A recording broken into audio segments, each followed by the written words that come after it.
I'm very happy to be joined today by my guest, and that is Evelyn Pringle.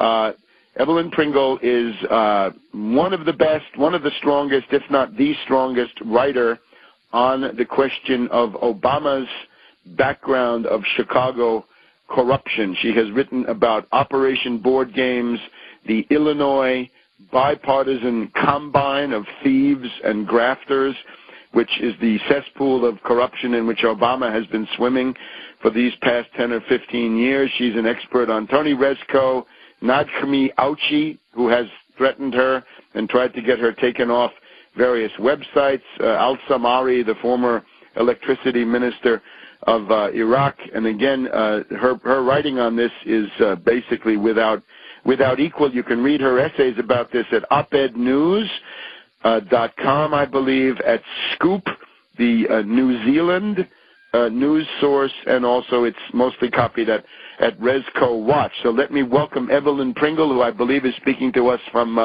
Wisconsin. Oh, good to be with you.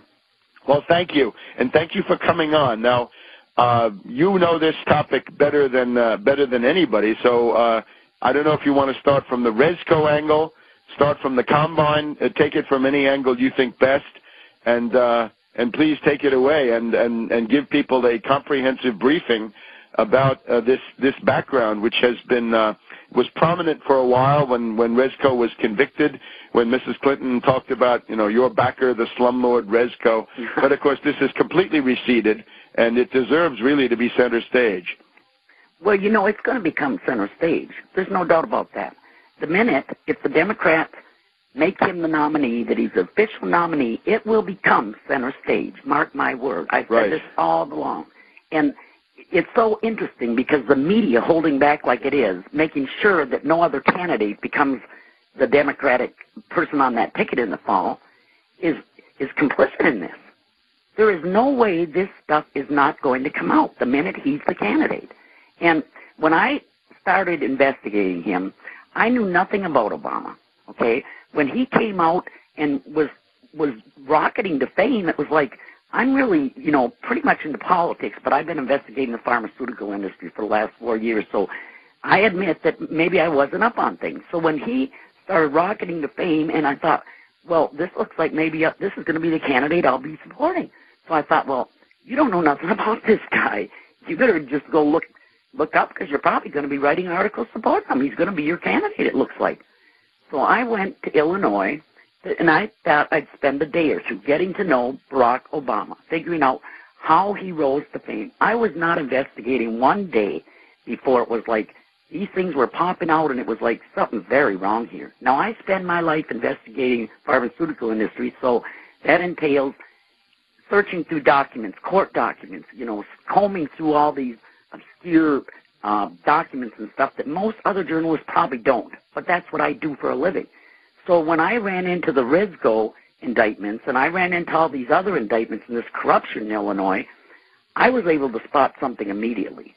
Then when I realized that Rezko was the one that picked him up by the bootstraps for his very first state Senate campaign, was the first one to give him contributions, it was like I watched it, and he carried him right to fame. And this guy was nothing. I mean, I went looking, and there was absolutely nothing that he did that would explain how he got to be who he was. And so that's why the first article was The Wizard of Oz, because no matter what I looked for, he never did anything. So even his dumb books were nothing because he was nothing. Right. And so it was like, but the more I dug, everywhere I looked was more corruption. And, because Tony Rezko was on trial, was indicted, everything was looped in to Tony Rezko. Well, Tony Rezko was the only one that was brought to trial. Half those other defendants pleaded guilty, to avoid big sentences and were cooperating, so the news wasn't covering them. But Tony Rezko wasn't the only one. He wasn't the Pied Piper leading everybody, around by the nose there in Chicago. All these people were in this corruption. So the deeper I dug, and I knew nothing about Chicago, I knew nothing about politics, state government, nothing. So this took me 2.5 months to get to the last report of steady investigating.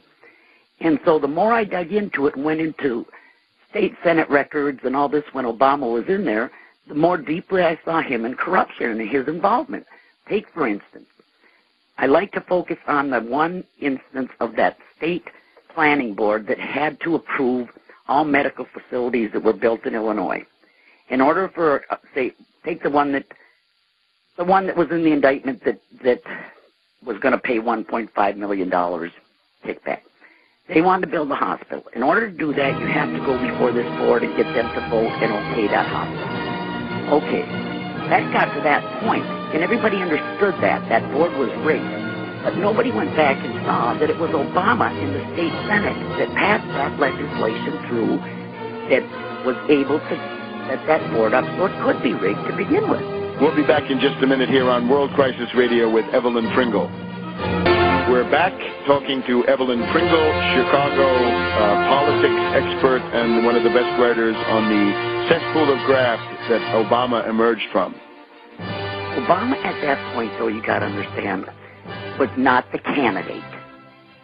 Blagojevich was supposed to be the candidate. That was the deal that was going on in Illinois. All these people were giving money to Blagojevich. He was going to be the candidate this year.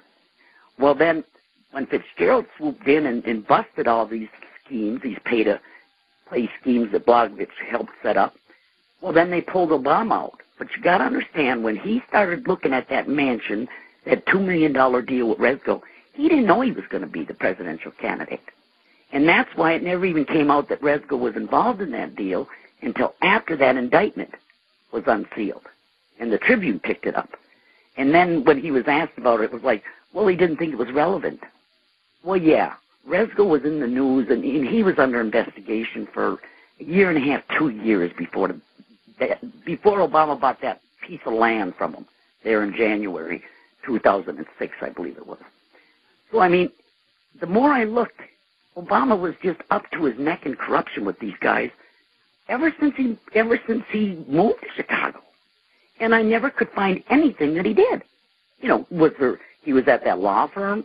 He didn't do anything at that law firm. I couldn't find one case that he could put out and say, well, this was a really good case that I won. I'm a great lawyer. Look at me here. There was nothing.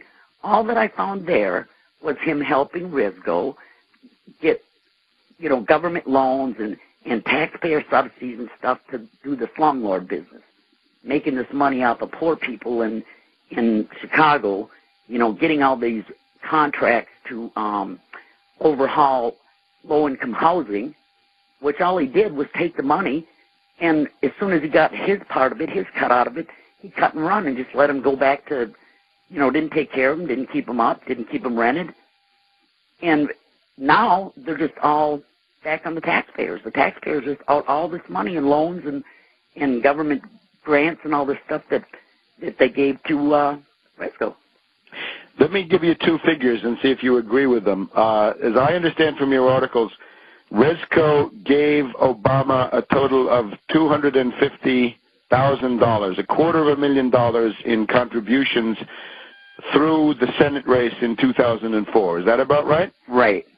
And if you remember, that first year, all through the primaries, in media, he started out first saying, what was it, 11,500 was his first thing he said to the Chicago media that he gave to charity.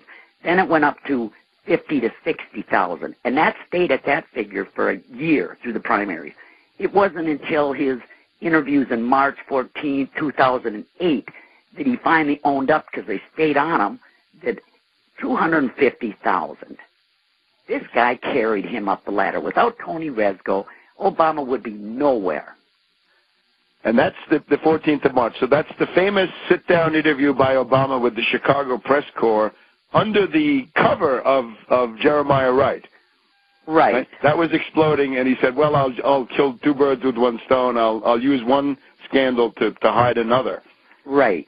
And if you remember through the media that year, too, anytime Rezko's name came up and stuff, he said, he played it down that he barely knew the guy.